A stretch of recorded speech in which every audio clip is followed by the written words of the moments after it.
every single journalist in the country wants to have more information about the negotiations, and my answer is always the same. Public servants are freaking out. Welcome back to Moose and Loose. My name's David. Today we got public servants worried about their jobs because it's likely Mark Carney's going to be cutting them. We've got the Liberals caught, past, and going into the future funding space alien research. There's no other way to say it. We've also got a judge sealing the ArriveCan reports. Among some other stuff, let's jump into this. Starting this one off, we've got the Conservatives of BC posting this. Does this make sense to you? Alberta has a population of 4.9 million, government spending of 74 billion, surplus of 8.3 billion. British Columbia, population of 5.7 million, government spending 94 billion, deficit 11 billion. This is David Eby's legacy. John Horgan, NDP John Horgan, passed over British Columbia with a surplus, and David Eby has run a monstrous deficit. He's an absolute loser and a failure as a leader. And as a lot of these comments are pointing out, what has he brought in? Safe supply. He's using our money to create a street candy problem in this, not only province, but in this country. Got this one from Blacklock's reporter. It says, Judge seals ArriveCan report.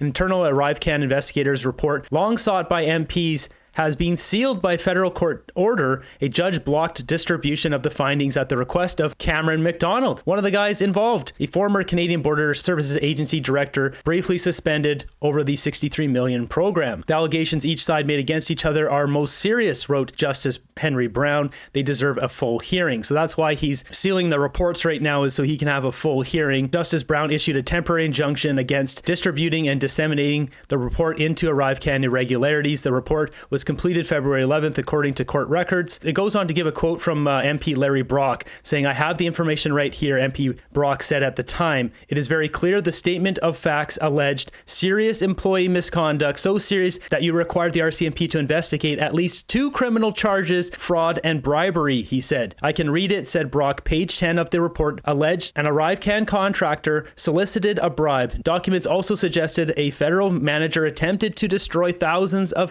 ArriveCan records sought by investigators. That's talking about Mindone deleting thousands of emails, then going on mental health leave. Isn't that something? Just delete the evidence and go on mental health leave. Problem solved. Just no records, no problem. So we'll see what happens with this. I'm all for our justice system working the way it should be, but in the case of Canada, it doesn't work at all, because you see gangsters and goons running around rampantly. In a case where we should be getting some justice, now these records are being sealed. Justice only seems to work one way in Canada, and it's not for the people of Canada. Moving ahead, we've got 4 suspects charged with bad time robberies in Brampton, targeting individuals of the 2S LGBTQ+ and South Asian communities. What do you guys think? Doctor or engineer? Or maybe there's something else. Aerospace mechanics? Biomedical scientists? Deport these guys. The fatigue is real. I mean, they all come from South Asia. That's just the truth of it. You bring in so many people from South Asia, you don't have any rules on screening people, you end up bringing all the criminals from South Asia. Got this one. 3 people poked at the Calgary Stampede in what law enforcement is describing as a targeted bad times event. People getting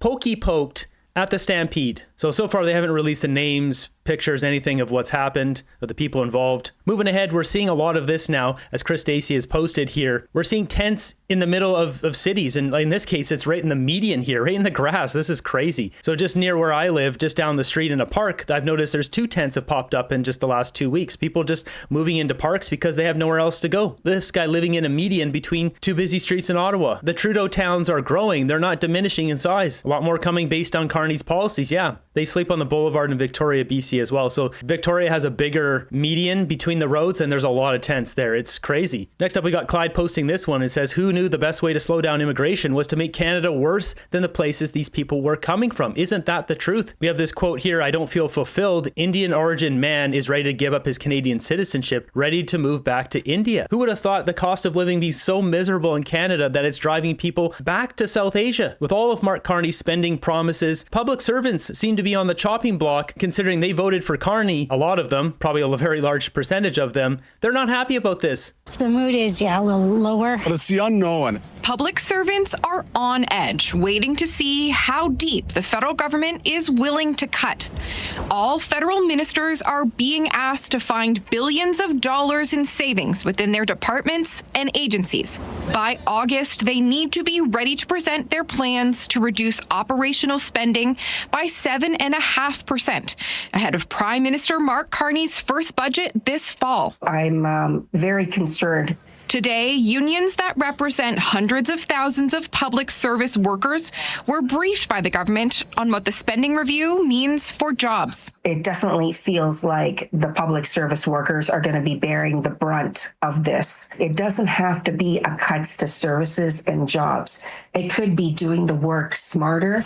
Some federal workers say the Liberals should trim management ranks, sell off real estate, and end the use of consultants to reduce costs. One union called Carney's proposal arbitrary austerity measures that are disconnected from the question of who is going to deliver on his promises to Canadians.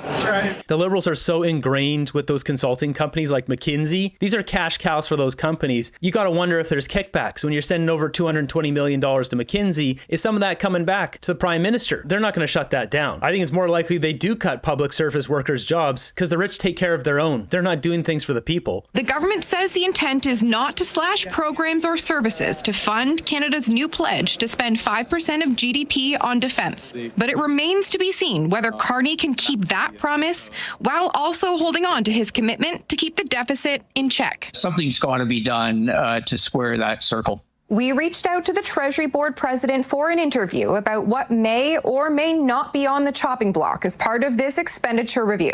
He was not available. Of course he's not available. They're not going to answer questions. Doge Canada, we need that. Or as some of you have pointed out, Moose, Ministry of Overspending and Efficiency. It has to happen. We have so much waste in our government. He will cut the civil service and pay $850,000 immigrant rent and bills, no problem. I mean, when it comes down to it, they're still bringing in a ton of people into Canada, even though the immigration's been reduced a bit. And maybe this was the plan from the start, is to increase immigration so high and then you can bring it back a little bit and say you're reducing immigration when really the immigration is still drastically very high compared to when Harper was in power. Moving ahead here, we've got search for alien civilizations. That's right. This is probably one of the dumbest stories you're going to hear in a long time, coming from Blacklock's reporter here. It says Cabinet's $393,000 a year science advisor, Dr. Mona Nemer, in a draft memo proposed to examine the feasibility of contacting alien civilizations. This science advisor is getting paid nearly $400,000, almost the same as the Prime Minister, to examine the feasibility of alien life, contacting alien civilizations. Nemer assigned 7 employees to her Sky Canada project at an undisclosed cost. So we're going to break down the math of this a little bit later. Let's just look at this first. Nemer launched the project 2 years ago without any parliamentary oversight. None.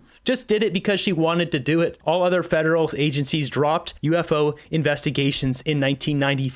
We got a quote here from this report, her saying, "Why not talk about the elephant in the room, i.e., what is the point of the view of most scientists on extraterrestrial life? Not that it doesn't exist, but there are problems of distances and timing. Two civilizations might not exist at the same time." So she went ahead without oversight, got 7 people to investigate this stuff. Believe it or not, they talked about this on City News. And maybe you can just start by telling us, what is the Sky Canada project? Yeah, so the Sky Canada project is basically the first official Canadian UFO study in nearly 30 years. It's being conducted by the Office of the Chief Science Advisor of Canada, which is a arm's length scientific advisory office. And since about the fall of 2022, they've been engaged in this project to basically understand how UFO reports are managed in Canada, and then to offer recommendations for improvements if necessary.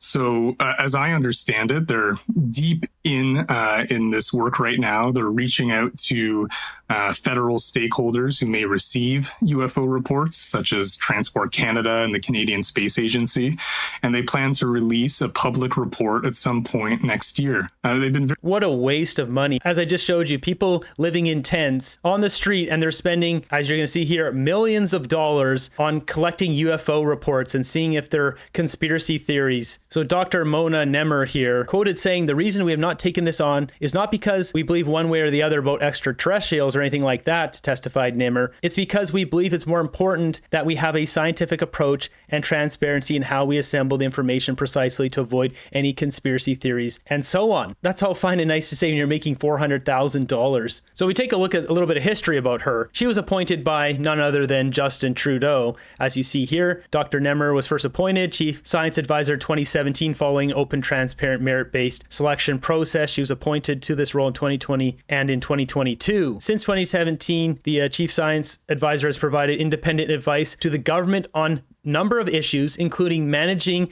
the world event right there, preparing for future emergencies, promoting open science and scientific integrity, and strengthening Canada's Arctic research enterprise. In my opinion, this is why she's in that role. I'm not going to comment anymore on that. I'm just going to make a noise. So she is still in this role. Carney still paying her, as it says here, Canada's Chief Science Advisor. In July, the Prime Minister reappointed you as Canada's Chief Science Advisor on a 3-year term to September 2027. Can you tell us the top 3 priorities of your term? The mandate hasn't changed, blah, blah, blah. Getting a lot of money, wasting it on chasing space aliens, all that good stuff. You can see here, this was back from September 25th, 2024. So she got another 3-year term up until 2027. Now, going back to the dollar amount, though, so it says here, she assigned 7 employees. Well, if you just do some quick math on that, this program came into effect at the end of 2022. So let's just say 2023, 2024, 2025, 26, 27. So 5 years. If she's got 7 employees, since they're public servants, they're probably $100,000 a year each. That's $500,000 a year times 5. That's $2.5 million. You add in her salary of $393,000 a year. Just say $400K times 5. That's $2 million. That's $4.5 million they've spent on organizing UFO sightings, space aliens. It even says in here that they're not going through all those reports. They're just essentially organizing and grouping the information together. That's what we're spending our money on, when we quite literally have people sleeping in medians in between streets. It's really interesting she can bounce from the role of chasing space aliens to providing independent advice on the world event. Isn't that interesting? Just such a diverse set of skills. Moving ahead, we've got Melanie Joly asked what the government's going to do about copper tariffs. It's just coming in here, Canada's industry minister talking about this copper issue. Let's listen in to Melanie Joly. Can get a deal without tariffs on Canadian industries by July 21st. And will you agree to a deal with the U.S. that maintains any tariffs on Canada? Okay, so first and foremost, when it comes to the latest declaration from the president in the United States, we have not yet seen an executive order. Of course, our embassy in Washington is following very closely, as well as the entire team back in Ottawa. That being said, every single journalist in the country wants to have more information about the negotiations, and my answer is always the same. We will let the Prime Minister do the negotiation, supported, of course, by our negotiator-in-chief back in Washington, Kirsten Holman, and we will not negotiate in public.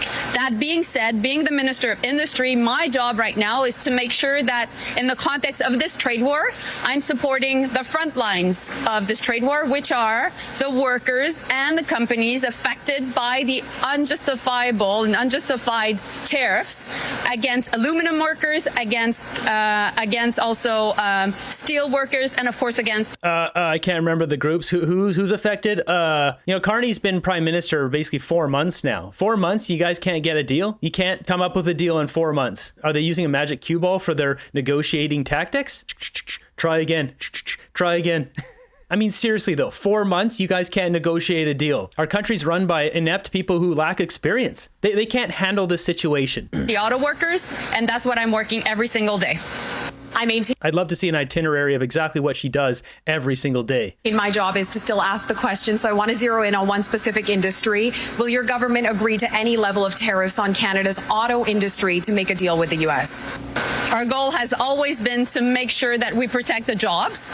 And right now, my job is to support the industry. So we are working on an auto $2 billion fund to support the workers and the industries. Again, this morning I was in contact with auto CEOs back in Ontario. And I've been in contact also with the Minister of Industry, Vic Fideli, last night again on. Auto industry CEOs just ripped you guys a new one, saying the EV mandate is awful for the industry. It will shrink the auto sector in Canada. You guys aren't listening. They enshrine all this stuff in law, like the EV mandate, like supply management. This is not a serious group of people seriously negotiating for Canadians. They aren't. If they were serious about this, they wouldn't have put that stuff into law so it'd have all their chips on the table. They don't want to negotiate. Certain industries, like the dairy industry, most likely because there's money involved. Somebody's getting a lot of money from it. Somebody connected to the government. That's why they're not touching it. People are greedy. It's pretty obvious to follow the paper trail to see why people are doing things. This issue. Thank you. Question. Hi, Minister. Thomas Hill from Bloomberg. Sorry to also ask about automakers and tariffs. they have cut production in Ontario in response to tariffs already. Toyota yesterday was saying they may have to adjust production in response to that if they don't change. So Canada's penalising companies for such moves. When do those penalties kick in, and do they retroactively apply to companies who have already adjusted their production down? So first and foremost, we're always open for discussion with the auto sector, maybe with the D3, the Detroit 3, so basically Ford, Stellantis, and GM, but also with the Japanese automakers, Honda and Toyota. We're having a broad range of conversations with them, maybe on ZEV mandates, maybe also on the remission system. Our goal is to make sure that ultimately we can protect jobs because... This is just nonsense. She's saying nothing. You're not protecting jobs. People have lost their jobs. You guys have had 4 months and you've done nothing. An absolute useless, worthless government. Just completely incompetent, overpaid, and completely useless. Sorry, that's about enough of that press conference I can take. I do preview all this stuff and they just go on to ask the same question over and over, and she just keeps saying that she can't negotiate in public. 3 deals finalized, 18 deals sent out since Monday so far. That's 21 trade deals the U.S. has made so far. And it comes down to it, they've had 4 months, they've negotiated nothing.